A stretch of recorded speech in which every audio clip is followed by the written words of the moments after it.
Майкл Джозеф Джексон поп ырчы, бийчи, ырлардын автору, поп музыканын королу, муктаждарга жардам берген кайрымдуу инсан, ишкер композитор.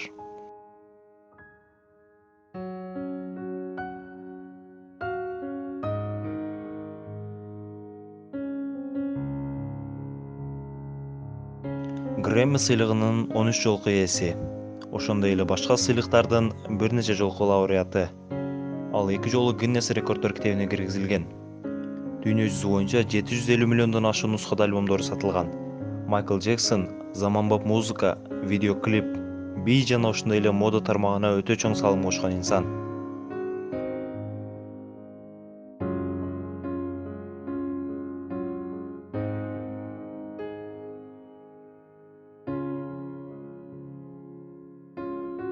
Майкл Джексондун ата-энеси 1950-жылдары Джозеф Джексон Индиана штатындагы Гэри шаарында болот куюучу заводдо жөнөкөй ишчи, тактап айтканда кранчы болуп иштечү. Бул жерде кара денелүү адамдар аз айлык акы менен иштешкен жана иштеген жери да ден соолукка кооптуу болгон. Бул болсо музыкага ишкыбоз болгон Джозеф Джексонду кыжалатылган эмес, ал сабыр менен тагдыр керектүү мүмкүнчүлүктөрдү берерин күткөн. Кэтрин Скруз болсо Алабамада төрөлгөн. Ал жерден Индианага көчүп өткөндөн кийин Джозеф менен таанышкан болчу. Кэтрин дагы болочок жолдошу сыяктуу музыкага ишкыбоз болгон. Ал качандыр бир күн келип бир топто ырдап чыгаарын ар дайым кыялданчу. Бирок нерв системасын жабыркатуучу ооруга чалдыкканына байланыштуу өмүр бою бир бутунан аксай турган болуп калган.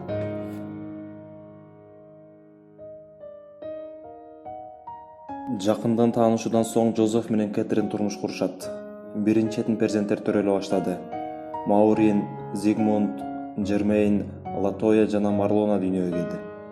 1958-жылдын 29 августунда Майкл, арадан 3 жыл өткөндөн кийин болсо Рэнди төрөлгөн. Жылдарды кубалап, арадан 5 жыл өткөн соң 5 баладан турган үй бүлөлүк топ түзүлдү.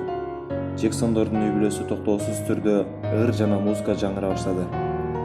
Алгаш Джозеф уулу Майклды топко жөн эле кошкон эле.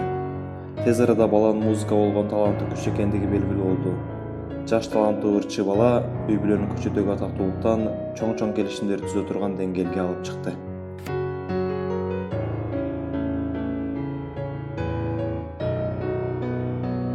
Болочок жылдыз мектептердеги ар кандай иш-чараларда тапчыкканда 5 жашта болгон.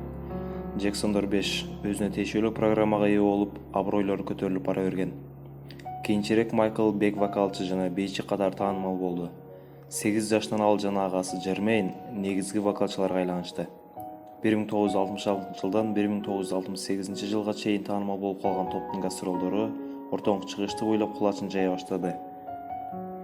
Агайынылар көбүнчө кара клубтарда ырдашчу. Көп өтпөй, алар өздөрүнүн хиттерлары менен жергиликтүү таланттар тандоосуна жеңишти колго киргизишти. Джексон 5 чыкканда ар дайым 6 жолу сигнал жаңырган. 70-жылдарда таанымал болуп калган топ хиттерларды жаратуу боюнча теңдешсиз машинага айланган.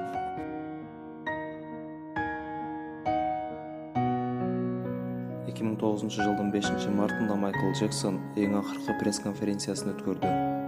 Ал сахнага кайрадан кайтканын айтып, Лондондо эл аралык концерт өткөрүүсүн жарыя кылды. Баарыңыздарга рахмат. Ушуну менен бүттү. Мен Лондондо ырдаганым акыркысы экендигин айтмакчымын. Ушуну менен бүттү дегеним чындыгында да карьерамды жыйынтыктайм. Мен бүгүн көрмандарым каалаган чыгармасын ырдап берем. Ушуну менен бүттү. Бул менин сахнадагы акыркы чыгышым. Июлда дагы учурашабыз жана мен сиздерди жакшы көрөм. Чындыгында жакшы көрөм. Чын дилимден. Сиздер муну билишиңиздер керек. Ушуну менен бүттү, деди поп корол сөзүн дагы бир ирет тастыктап. Бул саякат аттуу атактуу концерт 2009-жылдын 13-июлунда башталып, 2010-жылдын 6-мартында бүтүүсү керек эле. Ошондо 20 000 адам бата турган The2 стадионунда 10 концерт өткөрүү пландаштырылган. Поп королдун коштошуу концертинин улуу сыйкырчылык деп атаган көрөрмөндөрү да болду. Негизинде Майкл Джексонго концерттер карыздарынан кутулуу үчүн керек эле. Концертине даярдык иштеринде өлүмүнөн 2 күн мурда Майкл 20 жыл мурдагыдай бийге түштү. Үнүн жоготкон деген миш-миштерге карама каршы түрдө, алмашуу мезгилинде жандуу түрдө ырдады.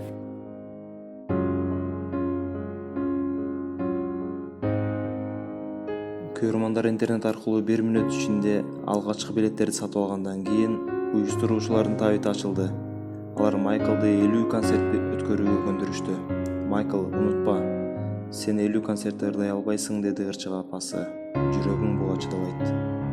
Мен сахнада ушул мезгилге чейин каза болгон эч бир артистке окшогон абалда жан бермекчимин, деп жакындарын башкача абалга салып койду Поп Кароло.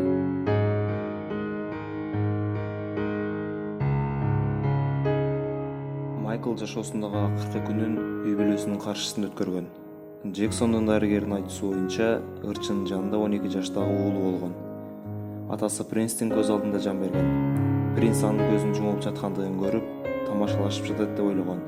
Ошол себептүү Джексон каза болду. Үйгө келген дарыгерлер аны жашоого кайтара алышпады. Ошондо 2009-жылдын 28-июнь эле Майкл Джексон өтө көп өлчөмдө дары ичкендиги үчүн көз жумган.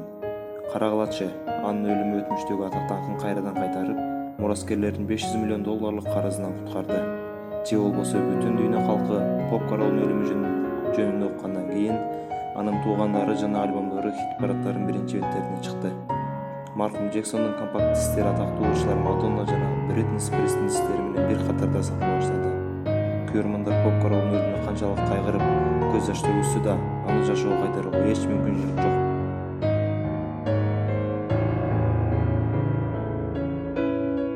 Майкл Джексондун ооруларынын тарыхы. 26 жашында реклама тактайчаларына сүрөткө тартуу иштеринде Майкл этиятсыздык себептүү күйүп калган. Дарыгерлердин айтуусу боюнча, ошол мезгилде ал ооруну басуучу дарыларды иче баштаган. 28 жашында Майклда тери туберкулезу бар экендиги аныкталды. Клеткалары өзүн жок кыла баштады. Дарыгерлер ооруну бир аз болсо да алсыздандырды, бирок бул ооруну аягына чейин дарылоого мүмкүн эмес эле. 32 жашында Джексон өпкө оорусу менен ооруканага жаткырылды. Ал ооруканада жалпы курстан өттү. 35 жашында Джексондун өздүк дарыгери анда тери оорусу витилго бар экендигин айтты. Бир нече жылдар мурда анын терисинде ак тактар пайда болгон эле. Дал ушул тактар музыка Каролдун кара денелүү адамдан ак денелүү адамга айлануусуна себеп болду. Бул оору ага чоң энесинен өткөн.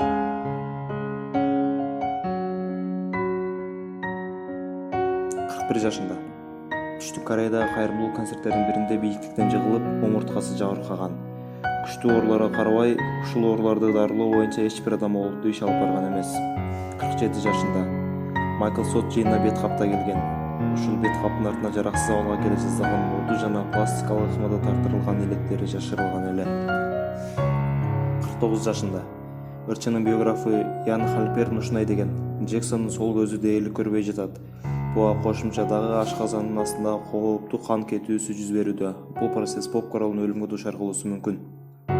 Бул оорунун келип чыгуу себеби альфа-1 антипирипсин жетишпестиги, организм клеткаларын жабыркоосуна алып келүүчү оор генетик оору менен байланыштуу эле. 50 жашында 2009-жылдын февралында газеталар Джексондун таң калыштуу сүрөтүн жарыялашты. Ал майыптардын арабасында, жүзүндө бет кап, колдору жара, тырмактары ириңдеген абалда.